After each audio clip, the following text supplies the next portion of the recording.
On more than one occasion, I have seen a hire into LIMS administration from either the staff of the software company who installed the LIMS software, or the chief person in the company who followed and helped with the installation of the LIMS system. These individuals have both pluses and minuses associated with their consideration for the jobs of LIMS administrators. The person hired away from the software manufacturer will carry a stigma that will make product support difficult when improving or upgrading the LIMS system. And they do not, in all reality, know that much about your company and all of the parts that must be serviced by the LIMS administrator. They are in fact only a glorified computer geek with rudimentary knowledge of test equipment, production methods, and administration. Their chief advantage is their training and knowledge of their specific software. This person will give you optimal performance of the software, and the software will be effective within your company. But they will not fit well with your company in the long run because of their intense bias towards their product.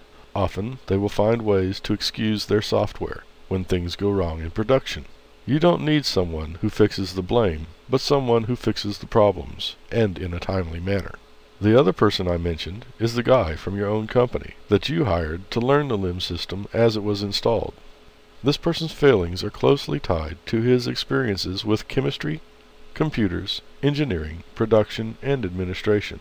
This LIMS trainee will only have a slight advantage over his counterpart who is not trained in the LIMS system, and that advantage will be related in whole to the operation and implementation of the LIMS system, not your company.